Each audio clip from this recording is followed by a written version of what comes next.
திட்டு வாங்கினதுலேருந்து இந்த நாள் தொடர்கிறது. ஆக்சுவலா கால் பண்ணி ஃபர்ஸ்ட்டு வெளியில போலாம் அப்படின்னு சொல்லியிருந்தாங்க. நானும் சரின்னு சொன்னேன். அதுக்கப்புறம் நான் எப்படி தூங்குனேனே தெரியல, தூங்கிட்டேன். திருப்பி ஃபோன் பண்ணி எங்க இருக்க அப்படின்னு கேட்கும்போது, நான் தூக்கத்தில பேசுனனால ஒரு திட்டு வந்துச்சு. "மரியாதையா கிளம்பி வா. இதுதான் லாஸ்ட்டு. காலேஜே முடிஞ்சுச்சு. உனக்கு என்ன தூக்கம் வேண்டும்?" அப்படின்னு சொல்லி திட்டுனதுக்கப்புறம் நான் என்ன சொல்லியிருந்தேன், "நீங்க ஃபர்ஸ்ட்டு கிளம்பி போங்க. நான் அதுக்கப்புறம் வரேன்" அப்படின்னு சொல்லிட்டேன். அதுக்கப்புறம் அவங்க போயிட்டாங்க. நான் அப்புறமா லேட்டா கிளம்பி ஃப்ரெண்டு வீட்டுக்கு போயிருந்தேன். போயிட்டு சரி இன்னைக்கு சிக்கன் எடுத்து எல்லாரும் ஒண்ணா சமைக்கலாம்னு சொல்லிட்டு, நான் வந்து சிக்கன் கிரேவியும் ஃப்ரெண்டு வந்து உப்பு கறியும் பண்ணியிருந்தேன். இன்னொருத்தவி சமைக்கவே வரல. ரீல்ஸ் பண்ணிட்டு ஜாலியா இருந்துட்டு இருந்தா. அவ வந்து ஒரு ஆக்டிங் போட்டிருப்பா. ஆக்சுவலா இதில வாய்ஸ் எல்லாமே மிஸ் ஆயிடுச்சு. ஆக்சுவலா அன்னைக்கு எங்களுக்கு ஆன்லைன் கிளாஸு. நான் வந்து என்ன பண்ணிட்டேன், கிளாஸ் ஆன் பண்ணி வச்சுட்டு வீடியோ எடுத்தனால எல்லா வாய்ஸுமே வந்து ரெக்கார்டே ஆகல. ஆடியோ எதுவுமே. நான் வந்து இப்ப எடிட் பண்ணும்போது தான் பார்த்தா வாய்ஸ் எதுவுமே இல்ல. சரின்னு சொல்லி வாய்ஸ் ஓவர் குடுத்துடலாம் அப்படின்னு சொல்லிட்டு வாய்ஸ் ஓவர் குடுத்துட்டு இருந்தேன்.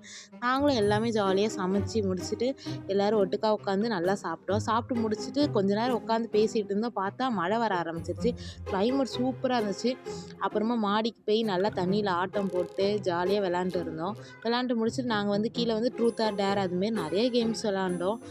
வரவே மனசு இல்ல. பட் மேடம் வந்து டியூஷன் எடுக்கிறனால அவங்களுக்கு வேலை வந்துருச்சு. எல்லாரும் டியூஷன் எடுக்கிறனால பசங்கலாம் வந்துட்டாங்கன்னு சொல்லிட்டு, நாங்களும் அங்கருந்து கிளம்பி பாய் சொல்லி ஹாஸ்டல் வந்துட்டோம். இப்படிதான் இந்த டே போச்சு. டாடா இன்னொரு வீடியோல பார்க்கலாம்.